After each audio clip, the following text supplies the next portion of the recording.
Okay. Good morning, everyone. Welcome to TeleShadowing. We are live on YouTube. Please feel free to ask questions in the chat box as we go along and they will be addressed. I'm honored to introduce our mentor for today, Dr. Callahan, who will be hosting this 4-week-long series on Friday mornings titled Ducimus or Ducimus in Latin, which means we lead. Dr. Callahan is a pediatric pulmonologist in Baltimore, Maryland, and is affiliated with multiple hospital systems. He received his medical degree from the Rowan University School of Osteopathic Medicine and has been in practice for over 20 years. He serves as a vice president of population health at the University of Maryland Medical Center and has been a wonderful, wonderful leader in public health and has truly shaped the frontiers of it. I'm so honored to introduce him and have him here with us this morning. Thank you. Thank you. And you just made me younger. Thank you very much. But it's actually next year is my 40th year for med school graduation. So it has been a journey. I appreciate the privilege of being able to talk to you. And it really reflects the fact that I truly believe that that physicians and clinicians need to be healthcare leaders. And we'll go through this over the course of the next couple of weeks, just talking about what some of the principles are. But I think I wanted you all to hear that from the beginning, that that's really the primary thing behind all this, is to begin to see ourselves as leaders. And we'll talk through a little bit about what that means and hopefully defray what you're thinking to yourself as well. I'm not in a leadership position. I don't have to pay attention because, well, you'll see, because you'll see. I wanted to say too that I have a non-commercial blog site, and I say it's non-commercial because there's no ads ever on it that I've been able to see. They say they'll put ads on it if I get a lot of traffic, and I guess I don't have enough traffic. But so this blog site, a lot of the material we're going to talk about over these next 4 weeks comes from this blog site. Henry V 4.3. It's Henry V. Act 4, Scene 3 is where that phrase "we few, we happy few, we brand of brothers" comes from. And on this blog site, you'll hear me refer to books sometimes. I keep a book list. You can see I'm a little bit behind on updating it. I have read since COVID happened, but it's been a little bit thinner on the reading department. But you'll see there too that this is where I kind of tie in some of the, when I have the occasion to be able to tweet as well. Let me start with biases and assumptions. So here's my biases and assumptions. First off, you need to know that I was in the military for 30 years. So what that really shaped the way I see leadership and the way I see healthcare. Separate, long conversation. But healthcare is a whole nother beast. When everybody you care for has a job, access to healthcare, food, and an education. And it wasn't really until I left the military that I began experiencing the challenges of that population. That's another discussion for another day. But this is sort of an overview of where I've been. I did general pediatrics for a while first. Then I went back into training at St. Chris in Philly. I came out, did pulmonary and peds intensive care, went away to the war around 2004. And when I came back, I moved into roles as chief medical officer at Walter Reed, kind of at the peak of the soldiers coming back, became a hospital CEO in Northern Virginia, went back to become a chief operating officer where 2 hospitals merged together, an Army and Navy one. And then as you migrate towards the bottom right of this slide, took back over the leadership of a large new hospital in Northern Virginia, and then retired from there in 2014. And since then, I've been in the national capital area. The other thing that I did in between that, and I tell you this because some of the leadership lessons I've learned have come from these settings. During the Ebola pandemic, I had the privilege of working with Partners in Health in Sierra Leone, and that was a period of time watching how healthcare leadership happens at the global level.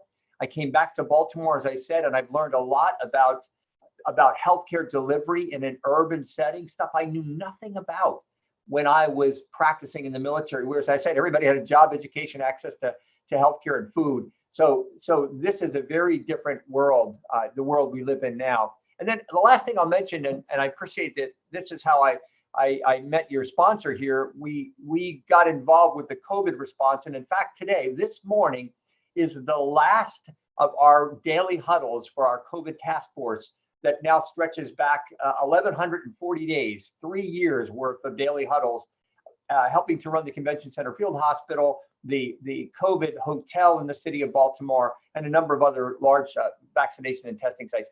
All of that is to say, those are the biases I carry. That's where I have watched healthcare leadership play itself out.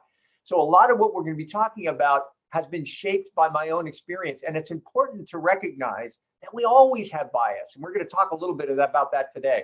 Here's 3 assumptions. So those were the biases. Here's the assumptions. Number 1, I don't believe there's any such thing as a leadership expert.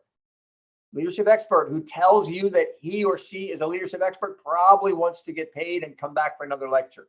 I believe we're all students of leadership, constantly learning about human relationships and how we get along. So leadership experts aren't. Number two, the investment you make in leadership plays out in life. Leadership is life. So principles I learned about being a good leader in the hospital, on rounds, in the executive suite, make me a better father, partner, friend, spouse, uncle, sister, brother.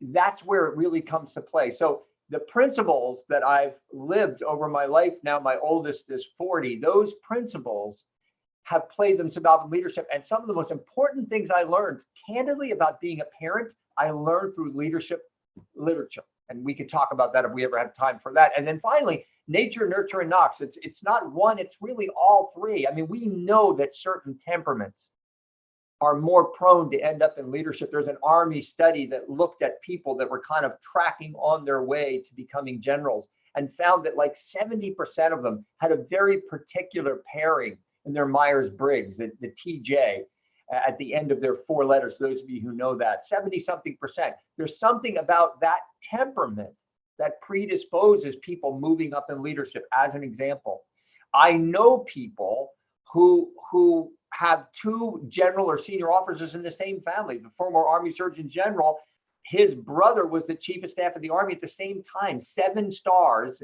between the two of them in one family. What is it that happened in that family, both in terms of genes and in nurture? And then finally, we'll talk about this, but leadership is really shaped by opportunities we have, as we'll see, as we look at how leaders are made.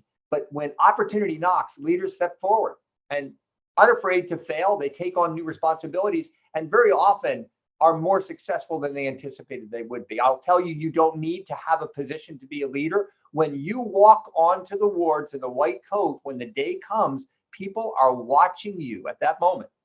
And what you do, they're noticing. And as you go through your career, you're going to see the same thing. You don't need to be the chief or the chief resident or the senior resident. You set the example every time you bend down to pick up a piece of trash. Every time you're in the nursery and you re-swaddle the baby you just undressed to do the morning exam, you set an example for things like that. Every time you help somebody hold an elderly patient's arm to put an IV in, even though you had something else you had to do at that moment, those are all leadership opportunities, because in the end, setting that example becomes the most important thing we do. And this is the same principle. You don't need to be a boss to be a leader. You will be very often, particularly if you pay attention to these things and you begin to see yourself as someone that wants to be in positions of responsibility. But by nature and virtue of the profession that you are embracing, you're going to be seen this way. And that's part of the principle. And that really leads to 3 basic questions. Number 1 is, why me? Well, here's the why me. When you ask people prestigious professions, this is a little bit older data, but doctors are usually right at the top of the list of prestigious occupations, which means that almost by virtue of the degree and the journey to the degree, when you get into a social setting, people are paying attention to you. Right underneath it being scientists, and many of you are going to be physician scientists, physician researchers, and that puts you in a position where people will have expectations. And that's important. Here's a whole smattering of additional things: perceived contributions, ethics, professional contributions, always near the top of the list. Nurses and physicians. Parenthetically, nurses peg the scale and have for 20 plus years, but physicians very often right near the top, as well as pharmacists and others. So the point is, why me in terms of healthcare? It's because people are looking to you for that example. How about why now? So why do we need to pay attention to this now? Well, you all know this graph. That red line is us, and the gray lines are all of the other healthcare systems of like countries to ours. And this is the graph of life expectancy over health expenditure. And you can see that ours is the most expensive. And when I give this slide, I'll often tell people, well, we cost more than anyone else per capita, but at least our patients don't live as long. And really, and again, no disrespect intended, but this is the healthcare system that people like me are handing to you.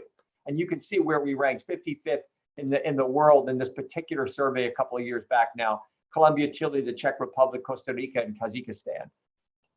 And you guys know these graphs too. Infant mortality, top of the list for infant mortality in the United States. Death from opioid overdoses.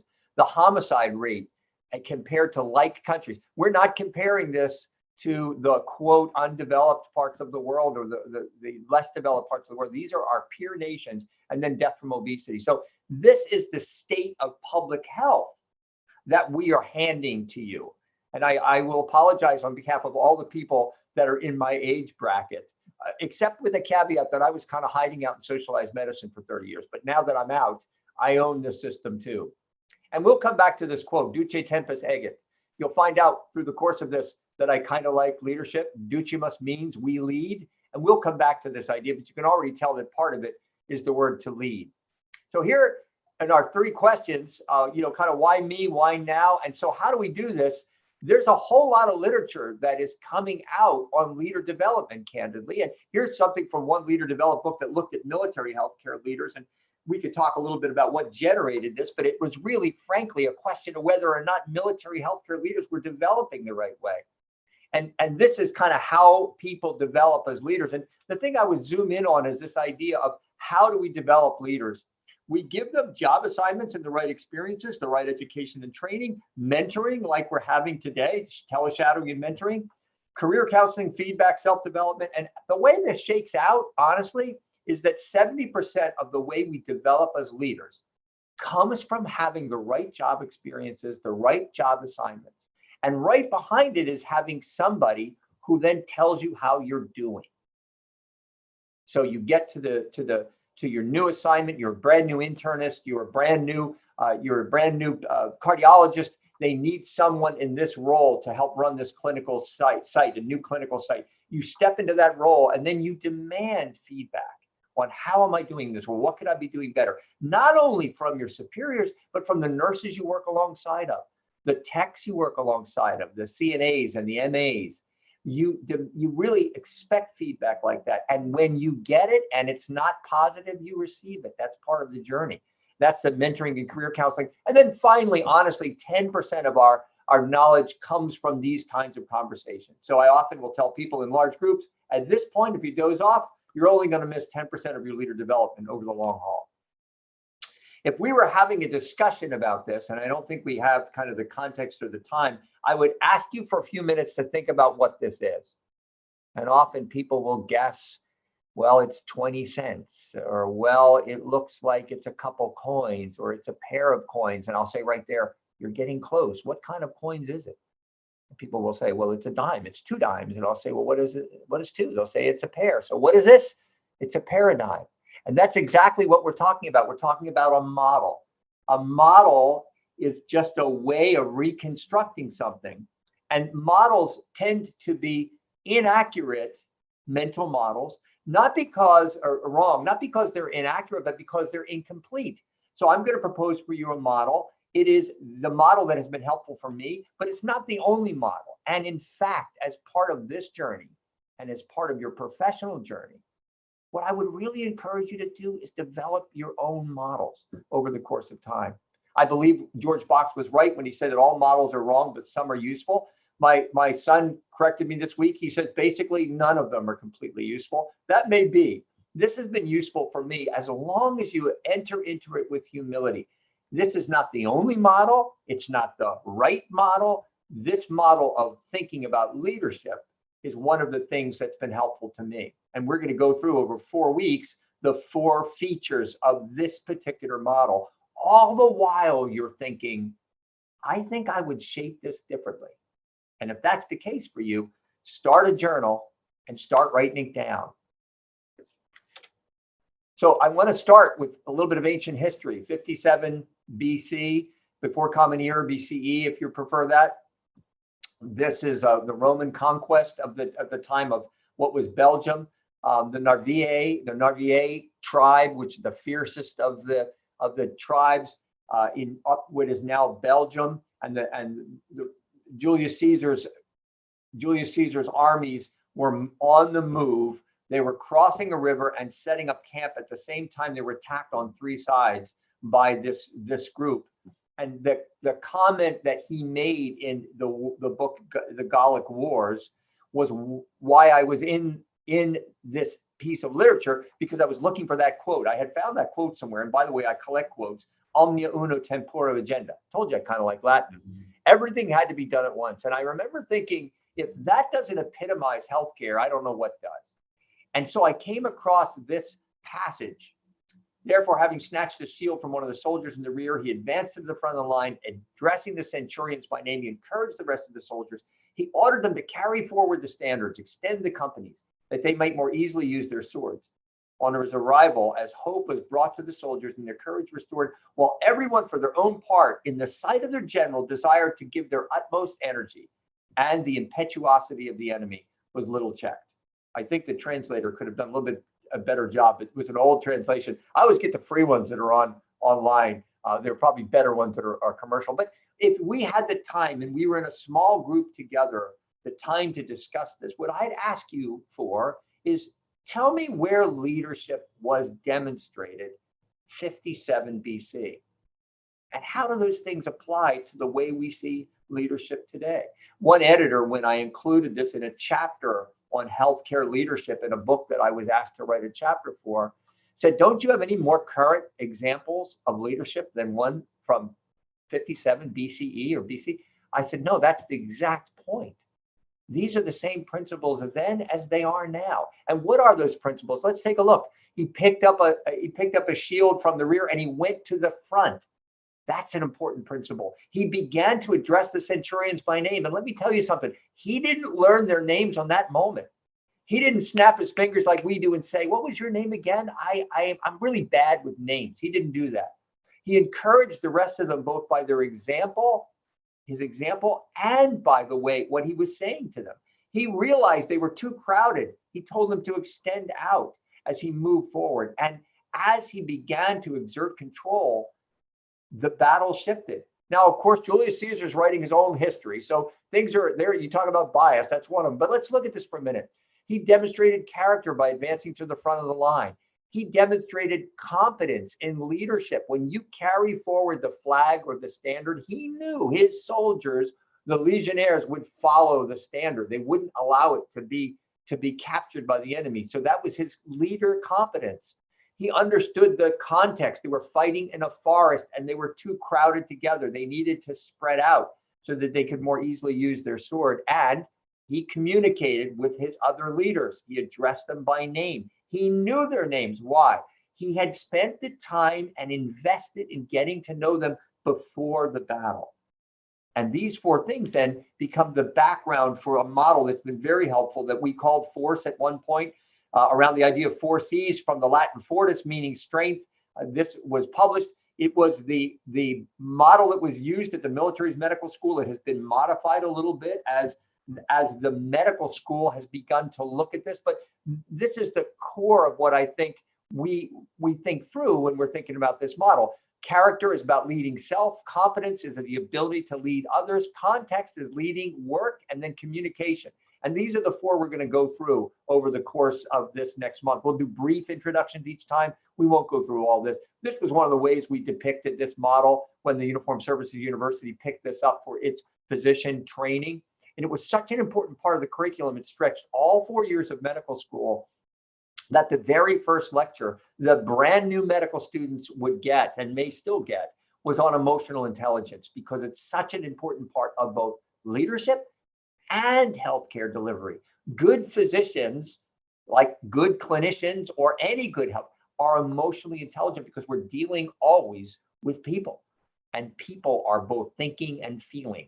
And this is another way we depicted it, this idea of the 4 C's: character, competence, context, communication, and then overlaid with a framework of personal, interpersonal, team, and organizational skills. And you can see sort of some of the educational goals over the course of the 4 years of instruction that are interlaced into that. Let's talk a little bit about character first, and that's what we're going to theme today. The character, this word, again, another one, virtus, is the idea of character, and we'll go through a couple of these points that we're making here about the definitions of character. It starts with the most important thing I think I've learned in leadership as long as I've been doing this. And that's the notion of emotional intelligence. Here's a couple of books by Daniel Goleman. And by the way, I didn't say this up front. I have no financial interest in Amazon or any of the other book companies. When I show you books, it's because they've been very helpful to me. And this book in the middle, Primal Leadership, is one that when people say to me, "Oh, what's the first book you think I should read?" I usually say, "Start with this one." It was very helpful for me. Goleman outlines the 4 principles of emotional leadership: self-awareness and self-management, and as well as social awareness and relational management, which we'll talk about in subsequent weeks. But these first 2 become sort of the main pillars. My ability to kind of get up on the balcony and figure out what I'm thinking, and my ability to manage myself when I have my own inevitable rush of emotions. That's the moment when leadership is formed. I had a urologist in one of my practices at one point who was alleged to have thrown instruments in the operating room. And I asked to see him, and he said it was a matter of patient safety. And I knew that he was angry. He's a passionate person, but an outstanding urologist, beloved of his patients. And I had to tell him, I don't think you're creating an atmosphere of patient safety by outbursts of anger in the operating room. And not only do we have a damaged uroscope, which is going to cost money to fix, but we've created a context where people don't feel like they can tell you that things aren't going well. And that is the recipe for non-safe. And as hospital CEO, I had to tell him very pointedly, if you continue to do this, you can't operate in our hospital anymore. And to his credit, he made a major course adjustment. And I'm quite sure is a successful clinician to this day. Brilliant physician. We know that behind this is implicit bias. And this is not a revelation to anyone on this call, but recognizing the way these biases, I already told you a little bit about my own. If you've never taken the implicit association test, I really encourage you to do that. It's online, it's free, it's private. It doesn't necessarily predict prejudice, but it does tell you that we carry our own sets of biases. And these things play themselves out lots of ways. As leaders and even as individuals, we tend towards in-group favoritism. This is why we need to be careful about somebody who we look at their resume and the first thing we notice about them is they play the same musical instrument we do. And the first thing we want to talk about is about the musical instrument, and we connect on that. And then when the interview's over, we walk away and think, gosh, that was a great guy. Or wow, I really related to her. Well, unfortunately, you just allowed in-group favoritism to sort of shape your general impression. You took away whatever objectivity you might have. So it's a cognizance, it's an awareness of that. We overclaim credit. We look at ourselves and say, I am above average. You've all seen the literature that says that everybody, 60 or 70% of people rate themselves as above average drivers. Bias favors me. And then finally, there's a conflict of interest idea that we tend to favor those who can benefit us. And we know who those are. And those of you who remember the 1993 movie, The Fugitive, I always remember that pharmaceutical company called Devlin McGregor. Devlin McGregor was sort of the evil hand behind a lot of physician behavior. And this is a movie, by the way, about physicians, one of whom is accused of murder, another of whom is guilty of it. And so hopefully as the weeks evolve, we'll find a way to maybe share some video clips in the future. Diversity is a piece of this. And by the way, again, this is a blog as well, but when I started this, I believed that diversity is optics in terms of the way things look. We want to have a diverse group of individuals because we want to make sure that it looks right. But what I've realized is over time that when you don't have a group of people around your table with a diverse group of backgrounds, you not only do you not look right, but you can't see right. That's what it means by seeing badly. You don't recognize things about your own organization. And I could talk all day about my kind of slow progress to recognizing this, but it goes back to a paper that I read years ago in the pulmonology literature. This quote stands out to me, and I've come back to it repeatedly as a leader. We see only what we look for, and we look for only what we know. When we don't surround ourselves with people that are different than us, we only look for what we know. And the benefit of healthcare as it becomes more diverse is that all of us expand our ability to understand and to know and to see. And remember what I said, all models are wrong and some are useful. Here's another aspect of the way we're built. And again, all models are wrong. This has been helpful for me. We recognize that there are large stories that shape us. The stories around what it means to be a physician in the United States. There are smaller stories that shape us. What it means to be a member of the clan or the ethnic group, perhaps, that we come from, the family group that we come from. There are stories that shape us that are micro narratives. That is the story of me. Am I a victim? Have I been a victim of trauma? We all are to a certain degree. What was my parent experience like? Where was I in my birth order? How many times did I not get accepted to medical school before I did? For me, I'll tell you, it was my second time, and I got accepted to medical school the Friday before classes began. So I went through a lot of the first part of my first year thinking that I was sort of an afterthought and didn't really deserve to be here. That was a piece of my micro narrative. I've obviously overcome that, but I'm being transparent with you. And then there's this idea of meta narratives. So all of us are on a sort of a destination. We're heading somewhere. Those of you who may not recognize this, it's a map. We used to use these all the time. We're heading somewhere. The values become the map. They tell us how are we going to get there. So values are a piece of our character. The principles that are behind them are who are we as people that then exercise values. And I like to think of values as virtues that are visible. Values are virtues that are visible. We can do a list of virtues. What do they look like to people who are watching us? And then ultimately, who are we behind those? And as you develop your own idea of principles around leadership, I believe the ability to believe in something that's bigger than yourself is one. I believe in consistency is another. Humility, that is the ability to look at myself and see that I have areas to grow, and then ultimately honor towards others, myself and towards others.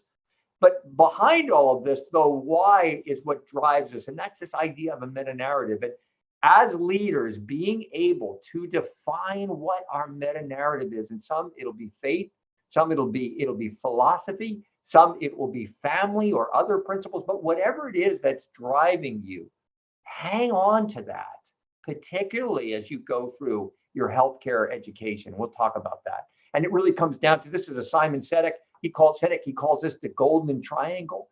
And he talks about defining your why. When we get to communication in 3 or 4 weeks, we're going to talk about this.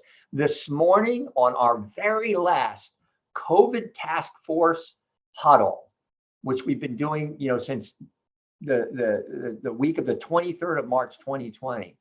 One of my younger associates, of course, everybody is a younger associate to me, but she made some very poignant points about what a privilege it had been to serve the state and the city and care for people with COVID over these past 3 years. The ability to come back to the why becomes a crucial piece of leader communication. It's the story we tell ourselves when you've got to get up and you've had to run a series of every other calls because 2 or 3 of your residents are out for various reasons. And after that 3rd or 4th of those, and you're getting up in the morning, telling yourself that why will be part of how you actually get up and get out of bed. And more importantly, when any organization goes through a difficult time, why becomes an important part of it. What talents do you need? Well, I'm going to tell you, as you move through this, it's going to be a matter of mastering a new profession, beginning to see yourself that way. When I got my ID card as a medical student, no joke, remember, I came in 2 days before classes started. I remember going to the men's room or wherever it was, and I would always see that ID badge on me because it was such a stark reminder. 2 days ago, I wasn't a medical student, and now here today, I am. In fact, it just reminds me I should have taken this off before. Now I am. So mastering that new profession, beginning to think through who you are, expanding a list of core competencies, being able to stay up with as your career develops and you're offered the opportunities for advanced degrees and they fit within your priority list. Take them if you can. Play to your strengths, maintain those certifications, stay tactical and clinical your whole careers if you possibly can. Doesn't matter if you see yourself in 25 years as a CEO. The CEO of our system is a radiation oncologist, and he sees patients still. An accomplished clinician who he's been the CEO of 2 separate hospitals, a community hospital and a medical center, and he had his own panel of patients he continued to see. So don't surrender that. And know who you are. We won't spend a lot of time on this, but this has to do with the idea of temperament. Those of you may remember the Myers-Briggs. There are 4 components. Are you an introvert or an extrovert? That will become important because you're going to need to either withdraw to get alone time, or like me, when you're finished sitting here doing email, going out to where the patients and the staff are. The function of data gathering. Do I go with intuition, or am I one of these people that really wants to gather data? The feeling versus the thinking, logic, the way I make decisions, and then ultimately judging and perceiving.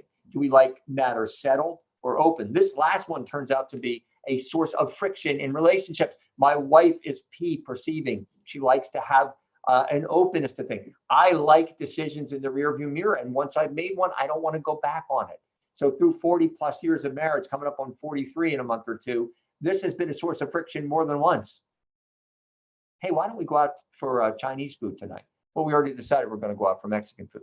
Yeah, but you like Chinese food. I know, but we already decided that we're going out for Mexican food, and I think we need to not revisit that. The classic one too, by the way, is when you're driving and I need to hear you tell me whether it's left or right. I think it's left, well, we're going to go right. I told you I thought it was left. Yeah, but you weren't definitive enough. So this is one of those friction points. Somehow we've managed to stay married. I think it's because I'm married to a social worker, but this is a useful model. All models are wrong, or some are useful. As a leader temperament, some of these different combinations. Here's the guardian, who is stabilizing, consolidating, schedule, routine, rules, data, thorough. Think to yourself, what are the strengths of this leader? Think about that for a minute. This is somebody that shows up to a meeting with what piece of paper? An agenda. And the agenda will have times on it. And it's a contrast to my kind of more leader style. I really love the people part of it. I love meetings because I love people. I like getting to know their stories. In fact, I'll derail the whole meeting because somebody's son has a soccer game that afternoon, and I'll start talking to them about them. Hey, do you have a folding chair in the back of your car? Because I used to carry one all the time. It's so important to get to those games. Meanwhile, the agenda goes out the window. I, as a leader, need the guardian to keep things moving along. And there are other types as well in this leader temperament. You can find lots of these kinds of models. And the value of them is that they help you understand. We use this one when I was a hospital CEO. This is one of the times I was a hospital CEO in 2013. And at the beginning of every year, I carried a piece of paper that looked like this in my notebook. Because when we sat as a board, and there were 10 or 15 of us in the board, and I was the CEO of the hospital at that point, and I found someone vexing me, getting just agitated. Why do they keep asking that question over and over again? More often than not, they weren't just trying to drive me crazy. They were operating within their own temperament framework, or personality framework, as temperament plus environment together makes personality. And so I would look at this piece of paper and remind myself, oh, they're not just trying to be obnoxious to me, but Captain Stevens needs to see things laid out. She's the one that will look at her watch when I start talking, because she knows I can just go on and on. And this is a healthy team where everyone recognizes that we are not the same. That is both the strength and the source of vexation as we go through it. And there are lots of other tools now. A lot of my children are very focused on Enneagrams, and I guess that's my Enneagram at the bottom. Trying to figure out and this is a topic of lots of conversation when my kids get together. They talk about their mom and their dad and where they fall in the Enneagram. And this emergenetics is one that our hospital has used so that every single staff member knows where they are. And the key of these teams is that we're not all the same. We're different. It's a part of who we are. It's a part of our character. It's a part of what shapes us, and it's a part of what drives us both as clinicians and as leaders. Ask yourself, in the port of this whole thing, where do you want to be when you grow up? And candidly, I couldn't see beyond whatever it was. I started medical school thinking I was going to be a family medicine doc and settle into a small town somewhere. My best friend in medical school did exactly that. And he is still practicing family medicine in a rural or smaller town in New York State. But mine was a different course than that. So it's a little tough sometimes to project that trajectory, but thinking through who it is that you want to be when you grow up, and then thinking at the same time, how is it that you want to be remembered? I asked a nurse to do something on a set of orders when I was an intern. And she said, you have to rewrite the orders because the patient just came out of the operating room. I said, well, that's silly. They're the same orders. You just copy them. She said, I can't do that, Dr. Callahan. You have to rewrite the orders. I said, well, I've had a long day. I'm just not going to do it. And the nurse said, you know, you used to be a nice guy. She was right. She wasn't making up the regulation. But the point is that those little moments become our legacy. How do you want to be remembered? Are you the guy that drinks the last part of the coffee that the nurse has made? Or are you the one that starts the next pot? Those are all part, and they seem silly, but they're all the little pieces of who we are as people. And as you look to the future, one of the things that's been helpful to me is thinking about our healthcare responsibilities, our clinician responsibilities, and our perception by our public as leaders from the standpoint of lampstands. And in the ancient world, you would take a small oil lamp and you put it on a lampstand, little one on the right, the tall one on the left from Pompeii, for one of those big open rooms, because it would reflect off the ceiling. Here's 4 principles about lampstands. As you move to a new position, remember, as you move up higher, it's harder to keep the dang thing lit. It's hard to get the oil in there. It's more of a challenge to keep that flame alive. Easy to become cynical. As you get closer to the ceiling, moving up, it's harder to blow that flame out. The things that inspire you as a medical student, easy to have that extinguished, especially as you move along. Intern, resident, fellow, attending, assistant professor, associate professor. The higher you move in the organization, the more important balance becomes. And let me encourage you from the beginning, figure this out. We were talking before we started today that my wife and I pledged. I got married 1 month before med school, and I promised her that we would have 24 hours out of every week that were just ours. And we managed to keep that, despite my colleagues, my classmates who said that was a lethal mistake. I managed to graduate, did relatively well. But more importantly, we had 2 children during that period of time because we wanted to be parents as well. It's doable. But the more you move, the more important balance becomes, both for your own health, importantly, but also the health of those relationships. And remember, the higher you move, the more prominent you are, the more visible you are, the more likely it is that if things fall, it's a long way to the ground. I love this imagery, kind of from it's an Old Testament verse, but from some of the Hebrew scriptures, but this idea of do not reap to the corners of your field. And the principle behind that was that wealthy landowners would leave some of the harvest there because it was really for somebody else. So our temptation to multitask and cram things in means that we shave the edges. And when something comes up and somebody needs to jump on their car, we are so overscheduled. And what was a lot can become too much, and we have to make hard decisions. I'm on my way to do X, and so I can't help you with your car needing a jump. Hey, did you call it AAA? So I encourage you, as you go through this, don't do what I've done and overschedule for some of these kinds of things. If we had time, and here's where I'm not sure whether this lends itself well, I wanted to talk about a couple of cases very quickly where compromise was involved. And I worked with a resident years and years ago. As we sat in morning report together, somebody asked this resident, what was the patient's SED rate? And I had been with the team that worked this patient up all night long. And the resident said very confidently, almost dismissively, the SED rate was 8. And I sat there knowing that we didn't do a SED rate on that patient. And unless this person had done one, and when I went back to the person afterwards and I confronted them a little bit about that, the explanation was, wow, it was a dumb question. I just wanted to kind of move on with the other parts of it. But I never forgot that. In fact, years and years and years later, when the opportunity for us to work together came up, this story came back to me. And in a moment like that, if integrity was so readily compromised, well, it just came back to my mind. And then the second thing, and again, part of this is for you to engender some of these same kinds of conversations. Medical school is so much better than what I went through. I know you're going to be doing this work. This was what a piece of paper. We used to have phone chits. There's ancient history for you, right? They were little pieces of paper, and they were about like this. and they'd be sitting on your mailbox, and somebody would have written on it, here's a patient's name, and it says, patient is at home vomiting, has cystic fibrosis, please call. It's the end of the day. You're heading home. It's been a long day. It's Friday, for example, classic, right? It's Friday. You have the opportunity at that moment to walk past that. It'll happen. I promise it'll happen. You'll want to go out for lunch, and your colleague has he's 3 or 4 charts behind, and you'll have some sort of little ticker on the door that know that. These moments come. And when we talk about what integrity looks like, consistency and honor looks like, the ability to behave in such a way that I engender respect for myself, this becomes a key moment.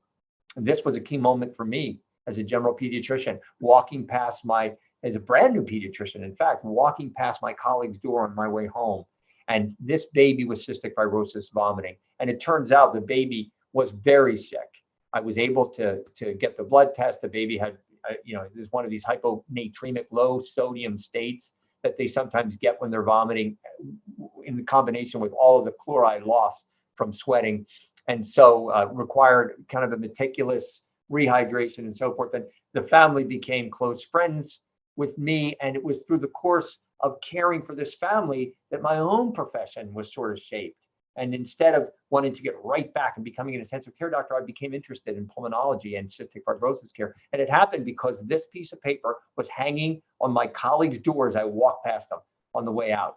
And these are the kinds of things, when we make these decisions, they'll often have fruit that we didn't imagine years and years later. And we stayed close friends with that family for generations.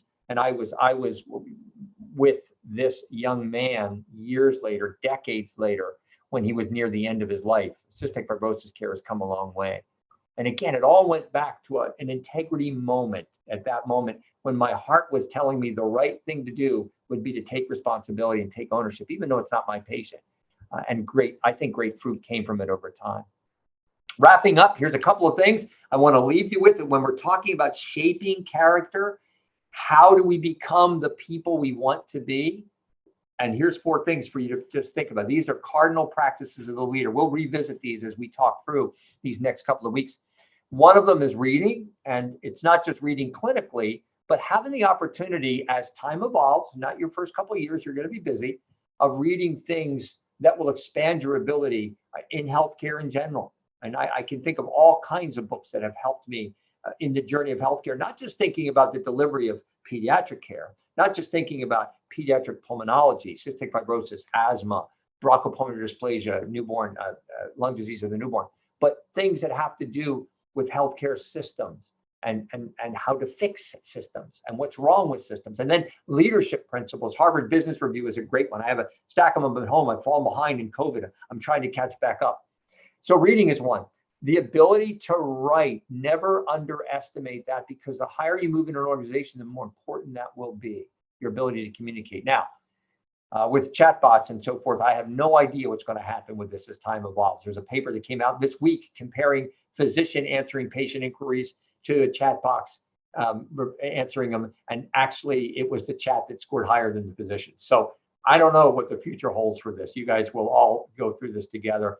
Getting out to where people are. So I was responsible as I became a department chief. The department chief ahead of me, we had a NICU that was I was a PEDS department chief for 7 years. My predecessor took the hospital CEO on a tour of the NICU. And as he was touring the NICU, one of the nurses said to him, "Who are you?" And in that brief moment, he realized he didn't get to the NICU nearly as much as he should have.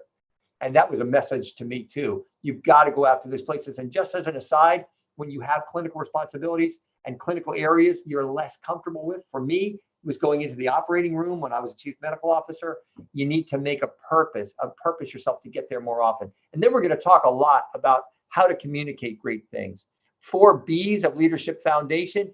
Already we talked about reading, but reading biography is watching leaders you respect and watching leaders you don't respect and taking notes from them. And speaking of notes, when I was a general pediatrician, all the way out in the middle of Central Texas, far away from everything, seeing 50 patients a day, that's not an exaggeration. It was a crazy practice. There was a note in my box one day that we used to get mail in those days. And I opened it up, and all it said was, I read your article in pediatrics. Great job. Keep it up, Scotty. And he was one of the senior physicians in the Army. I have that note today. That little leader practice is something that I tried to emulate. You can see every time I got a new job, I would make one of these little cards. They're cheap. You can print them yourself. And I tried to send people written notes. And the only example of that is to say, that's what reading biography means. Watch good leaders and do what they do. We already talked about the basic leadership reading list.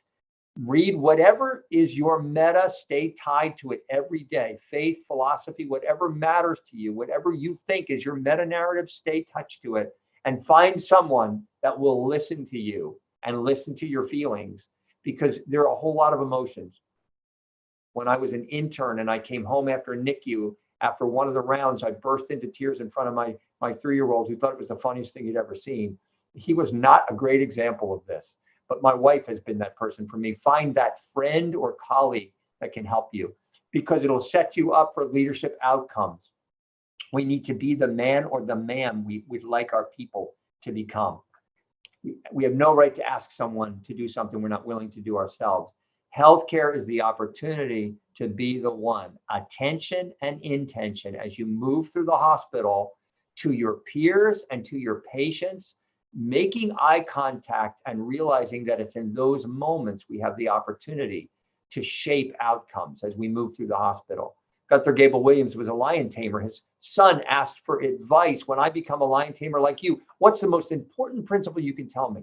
He said, son, when you get into the lion cave, you need to be there. Again, attention and intention. And when we are with a patient, and when we are with our peers, when we're on rounds, when we're talking to family members, even though we're tired, we sit down, lean forward, make eye contact, mirror their faces with our own, and they will say, oh, that's Dr. Callahan. He listened to me. And the discipline of those things, or dad, please listen to me. You're distracted, you're reading the newspaper. Or my 3-year-old grabbing me by the cheeks and turning her head and saying, listen to me, daddy. She knew if she had my eyes, she had my attention.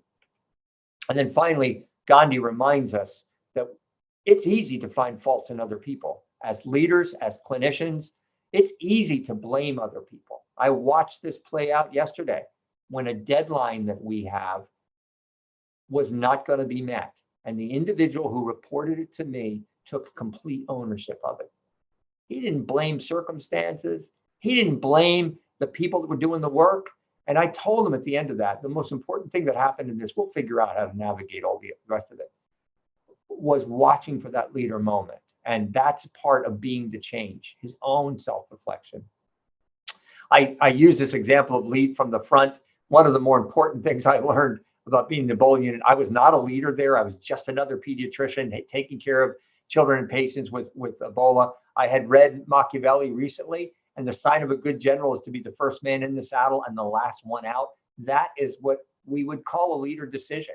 Am I going to put additional hardship on myself that would fall on somebody else? Somebody's got to wait at the back of the doffing line, and every one of you has to go to the bathroom. There's no doubt, especially in the morning, because you had at least 1 cup of coffee. I had to stop having 2 because it was too much. But who's going to be the last one out? Let everybody else go ahead of them. And each person, it's 10 or 15 minutes to come through the line to do all the sterilization and all that jazz you have to do. And the same thing is true going in. Who's going to be the first one donned and get in the unit? So these are decisions we make as leaders. Example is not the main thing in influencing others. Albert Schweitzer said it is the only thing. And it brings us back to our quote, Duce tempus eget, which means the times require a leader. The situation that we're handing you requires us to be leaders as medical students, as interns, as residents, as fellows, as junior and senior attendings. This is not going to get better tomorrow, but it will get better because of your leadership. I'm going to stop there. We have a little bit of time if there's any questions. I think I'll come off share if that's okay with you. Thank you for your mentorship and teaching, Dr. Callahan. We'll begin our Q&A session now. Excellent. My name is Hamza, and I'm going into a BSDO program. Like you also went to DO school with where are you going? University and the Lake Erie College of Osteopathic Medicine. So the first question I have is many students were curious to learn more about why you chose to pursue public service and leadership about yourself. Why I choose to public service? You mean like military service, I guess, or I'm not sure. In general, yeah. Okay. Well, I will tell you the military piece was pretty straightforward. I was ROTC in college because I wanted to have another activity because I thought it would make me more competitive for medical school. This is all true story, right? I'm not from a military family. I didn't really pay much attention, and then I didn't get into medical school. And so I was branched into another non-medical part of the military called the infantry. And I realized that there were opportunities there. And so when an HPSB scholarship was offered to me, I accepted it. And then each time I could have rotated out, I had another opportunity that was offered to me in terms of getting a fellowship or becoming a program director, Pete's program director, or becoming a department chief. And a civilian mentor of mine, I did a civilian fellowship at St. Chris in Philly, said to me when he came and watched what I was doing, he said, your career is a decade ahead of where it would be.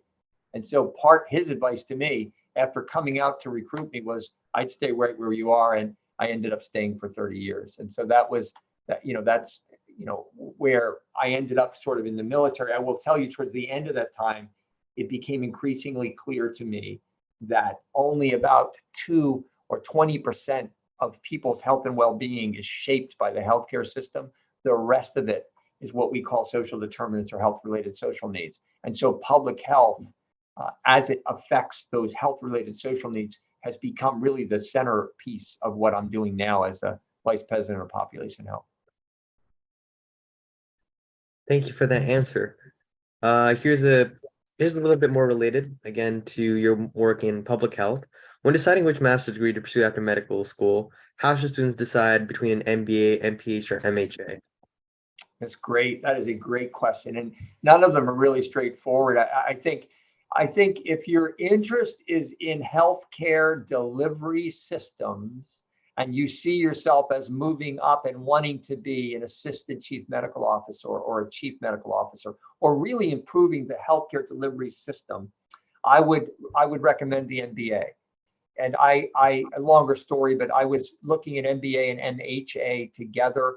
I think in some ways, I think the MHA is very similar, and I think it's more focused, I think, around systems. If your interest is in kind of in population health or public health, the MPH becomes a very useful, and I think people look for that. So if you see yourself and think, man, I would like to be the health commissioner in Baltimore someday, or they're going to be looking for MPH. Now, I will tell you that both of the degrees are helpful in both worlds.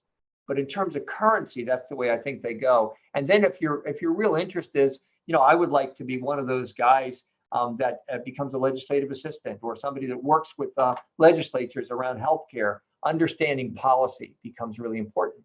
Our population health manager, who's extraordinarily talented, has a policy degree.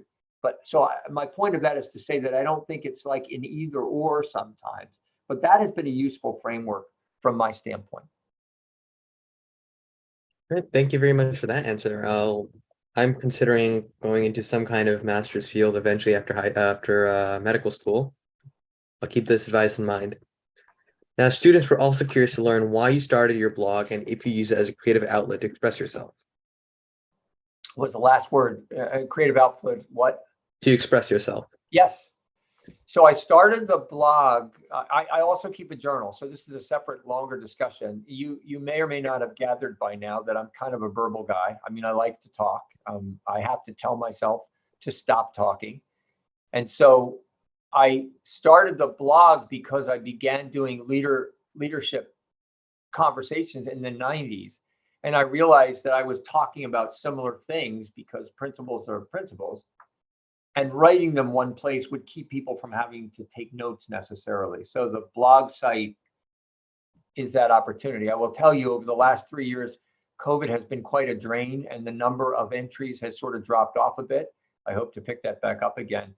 But I do see writing as a creative outlet. I love to write. I'm not a fiction writer by any means, but I do love writing. And so it works out well from the standpoint of communication. as a department chair and as a hospital CEO, I would send out regular emails on a regular basis as an example. And I think when we begin talking about communication, and we will in a few weeks, that ability to write is very important. And again, as we said, I have no idea where the chatbot idea is going to go, but I think it'll certainly help people who are less inclined. Great, thank you. And for our final question, how do you feel your effective leadership paradigm serves you in the teams and organizations you've led? You know, it's funny. I mean, remember that one quote. I think it's important to remember that one quote, acknowledging to myself, we see only what we look for and we look for only what we know. And I started this conversation talking about bias, and we've come back to it multiple times. And so the first answer to that question is an acknowledgement that I carry with me my own bias. I see leadership a certain way. That model of leadership is not everybody's model of leadership. Some people are more authoritative, and we're going to talk next time we get together about models of leadership. I love Goleman's model of different types of leadership, but my model of leadership that was consistent with what we've talked about today is the model that I carried into this convention center field hospital, the longest running alternate care site for COVID in the country, as far as I can tell. We cared for almost 1,500 patients over 14 months. And it was in that setting that we had the opportunity to talk about some of these same kinds of principles, but also to sort of live them.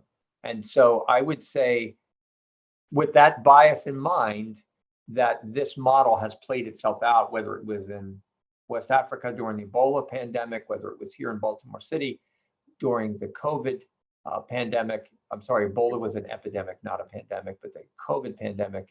I think the principles, bias aside, I think the principles, at least for me, have been tried and found to be true. All right. Thank you very much, Dr. Callahan. These are all the questions we have for today, and we really appreciate you taking the time to mentor us today. You bet. Thank you guys for your attention. Look forward to questions and conversations in the future. I'd love for everyone to please give a warm thank you to Dr. Callahan in the chat box for this incredibly informative session. Thank you. Thank you for your mentorship and teaching, Dr. Callahan. I'd love for, I already just said that, my bad. No, that's fine. Hey, listen, have a great weekend, okay? Everybody enjoy. Take care. Now we're going to conduct our closing session with our quiz and future session dates. So the link to the quiz for this session is now live. You'll need a 70% or higher to pass and receive certification. Now on to our next session dates. These dates will be posted throughout our social media outlets, and be sure to follow us at TeleShadowing. Our next live session will be next Friday, May 12th at 10 a.m. Eastern Standard Time, with Dr. Callahan mentoring us again.